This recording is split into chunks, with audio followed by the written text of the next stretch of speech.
Certa feita, Jesus entra no templo, expulsa aquelas pessoas que compravam e vendiam, derruba as mesas dos cambistas e as cadeiras daqueles que vendiam pombas. E para a gente entender essa atitude do Senhor Jesus, esses atos do Senhor Jesus com mais propriedade, é interessante nós voltarmos ao modelo de templo que foi dado a Moisés. Era o tabernáculo, na verdade, ainda não era o templo físico de alvenaria que Salomão fez, mas seguiu o mesmo modelo, né? Ali Jesus estaria nos átrios dos gentios, né? Na parte exterior propriamente do templo. Logo depois tinha o lugar santo e o santíssimo. Naquele local, seguindo o modelo, né, que o Senhor revelou a Moisés, deveria ter dois móveis. Ali deveria ter a pia da purificação, onde os sacerdotes se lavavam para começar a oficiar, mas simboliza ali o arrependimento, o batismo, né? E o altar de holocausto, que tipifica o sacrifício do Senhor Jesus. Somente esses dois móveis poderiam existir ali naquele local. Mas quando Jesus chega ali, naquele ambiente, encontra cambistas, encontra pessoas comprando e vendendo, um verdadeiro mercado persa em céu aberto, né? Jesus, então, ele expulsa aquelas pessoas, derruba as mesas do cambista, né? E é interessante que em Roma Antiga, quando a gente estuda a história da cidade de Roma, inclusive tem um livro chamado A Cidade Antiga, de Fustor de Coulanges, você vai aprender que era uma prática comum, costume, né? E costume naquela época era fonte de obrigação, como hoje também é, né? Que um credor, quando ele não tinha como receber do seu devedor, né? Quando o seu devedor não pagava ao seu credor, ele tinha o direito de ir e quebrar a banca do seu devedor, né? Daí inclusive a palavra bancarrota, que significa banca quebrada. Quer dizer, o credor tinha direito de reduzir, né, a banca do seu devedor a uma banca quebrada, falida, né? É como um tipo hoje de você pedir a falência de um devedor por insolvência, né? E o interessante então, que quando o Senhor Jesus vai ali e expulsa aqueles comerciantes, aqueles mercadores, né, que compravam e vendiam, e derruba as mesas dos cambistas, ele estava praticando algo que era muito comum ali em Roma Antiga, né? Porque derrubar uma mesa do cambista, no grego antigo, significava destruir. Por quê? Porque ela não se prestava mais para a finalidade, né? Você teria tirado aquela mesa da sua finalidade para a qual ela foi idealizada. Então isso para o grego significa destruição. Então é como se Jesus não estivesse quebrando aquela banca, destruindo aquela banca, porque a partir daquele momento ela não corresponderia mais à finalidade dela. E quando o Senhor Jesus ele faz isso, então, ele deixa para nós subentendido que aquelas pessoas estavam em débito para com ele. Interessante, porque, como eu disse, em Roma Antiga havia esse costume legal, né, que era uma fonte de obrigação, fonte de direito, do credor poder quebrar a banca do seu devedor. Volta a dizer, daí a origem da palavra bancarrota, porque ele estava insolvente e não tinha como pagar aquilo que ele devia, não tinha como adimplir a sua obrigação. Mas aqui, trazendo para o caso do Senhor Jesus, e a obrigação aqui ela é muito mais ampla do que nós imaginamos. Não é somente a obrigação de dar, ou somente uma obrigação de pagar. Muitas vezes é uma obrigação de fazer ou de não fazer.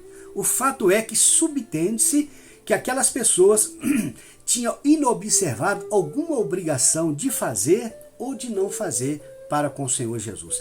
E isso lhe deu então o direito de ir destruir a sua banca, julgando-a por terra, tirando dela a sua capacidade de atingir a finalidade que era próprio dela.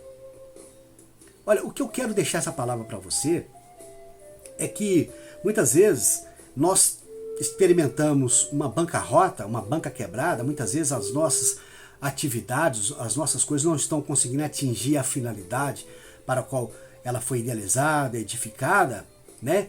Muitas vezes é porque talvez nós estamos em débito para com o nosso Deus. Mas como assim? Não estou falando em débito material. Talvez também, mas eu não estou falando só disso. Estou falando em débito no sentido, talvez você tenha inadimplido alguma obrigação de fazer. Talvez Deus tenha te dado um ministério, um chamado, Deus tenha colocado sobre você o peso de um chamado e você tem negligenciado, né? Ou Deus tem cobrado de você uma obrigação de não fazer. Talvez Deus tenha cobrado de você algo para você deixar de fazer, práticas que talvez você tenha que abandonar, tem que deixar de fazer e você não tem adimplido com essas obrigações. E talvez você então tenha experimentado uma verdadeira bancarrota, uma banca quebrada, uma falência material, espiritual e emocional e não sabe por quê. Muitas vezes você fica até pensando assim, puxa vida, mas será que é o diabo que entrou na minha vida? É o devorador, é o migrador, o cortador? Pode ser também, mas nem sempre. Aqui no caso, foi o próprio Senhor Jesus que destruiu aquela banca, que quebrou aquela banca. Ao julgá-la no chão, né, tirou dela a sua capacidade de produzir aquilo que lhe era próprio. Eu quero deixar essa obrigação, eu quero deixar essa palavra para você nessa oportunidade, em nome de Jesus. Será que Deus tem cobrado algo para você fazer e você não tem feito?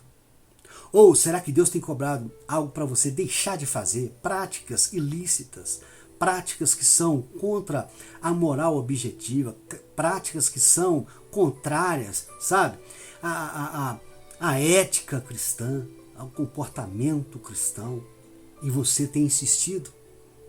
Olha, isso pode estar trazendo maldição ou consequências danosas para a sua vida. Eu quero deixar essa palavra para você, em nome do Senhor Jesus.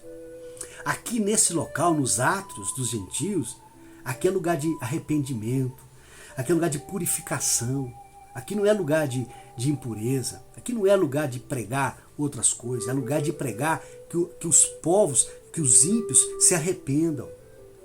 É lugar de altar de holocausto, de sacrifício, mensagem da cruz. Em nome do Senhor Jesus, não pode ter outro móvel aqui nesse ambiente. Em nome do Senhor Jesus. Não pode ter outra coisa, sabe? Nesse ato, nesse contexto, nesse ambiente. Talvez isso tenha atraído a ira de Deus sobre a sua vida. E tudo que você tem intentado fazer não tem dado certo, não tem produzido frutos, porque exatamente você tem se achado inadimplente com as suas obrigações para com Deus.